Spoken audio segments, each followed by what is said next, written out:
El último episodio global de inflación, que inició en 2021 y que llegó a su máximo a mediados de 2022, parece perder fuerza, aunque no desaparece.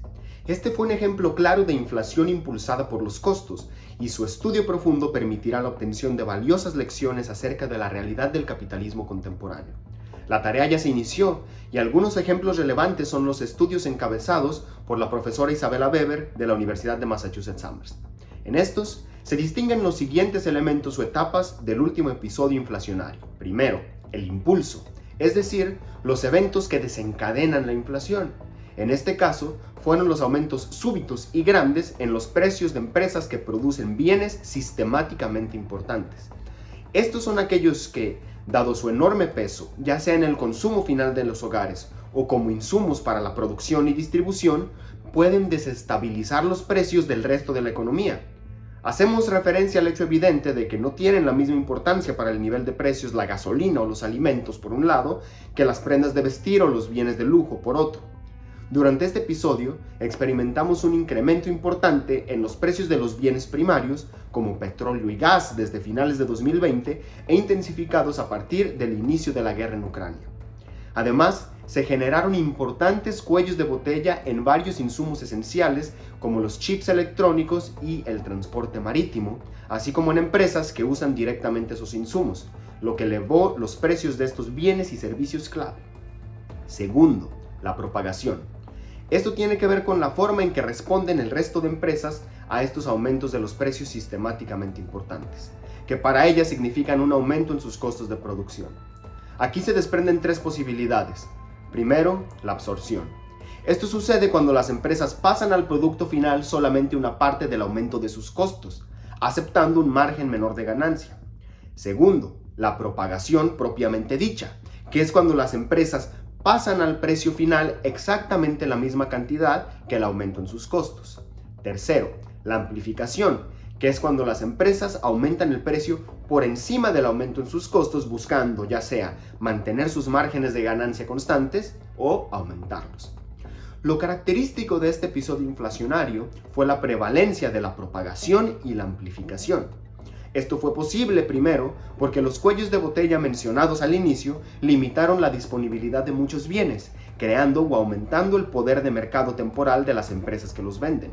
En segundo lugar, para las grandes empresas que ya de por sí disfrutaban de cierto poder de mercado, el nuevo ambiente inflacionario les daba certidumbre de que aumentar los precios no las debilitaría frente a sus rivales, puesto que éstas harían exactamente lo mismo. Así, cuando la mayoría de las empresas, o las pocas desproporcionadamente importantes, propagan o amplifican los aumentos en los costos, el resultado es un aumento sustancial en las ganancias y de su participación en el ingreso nacional. Todo esto a costa del resto de la población que en primera instancia no tiene forma de defenderse del aumento en los precios. Los estudios mencionados al inicio recuperan las declaraciones de ganancias de varias de las empresas más grandes del mundo, en donde evalúan de manera positiva a la inflación, por permitirles, de una vez por todas, aumentar sostenidamente sus precios y con ello sus ganancias absolutas y en muchos casos también sus márgenes de ganancia. Tercero, el conflicto. Esta etapa quedó pendiente en la mayoría de los países, México incluido. Aquí, la clase trabajadora busca recuperar el terreno perdido en sus salarios reales, luchando por aumentos en los mismos. De ser exitoso el esfuerzo, las empresas tratarían, una vez más, proteger sus márgenes de ganancia, aumentando aún más los precios y reforzando la espiral inflacionaria.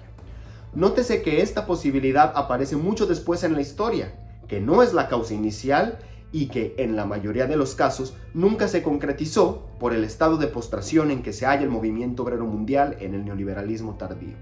Sin embargo, los psicofantes de la clase empresarial no dejan de colocar a los salarios como los culpables de la inflación y por lo tanto de proponer su supresión por múltiples vías.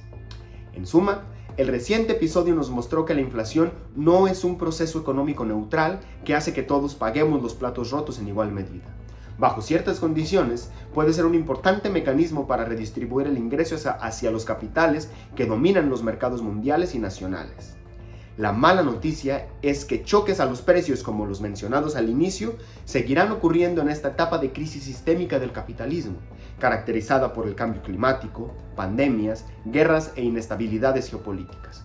Por lo tanto, la clase obrera debe luchar por una estrategia estatal contra la inflación, cuyo objetivo central sea prevenir que el impulso inicial se propague y amplifique, lo que supone diseñar mecanismos que controlen los precios de los bienes sistemáticamente importantes y que limiten la capacidad de las grandes empresas para utilizarlos de excusa para aumentar su ganancia a costa del resto de la población.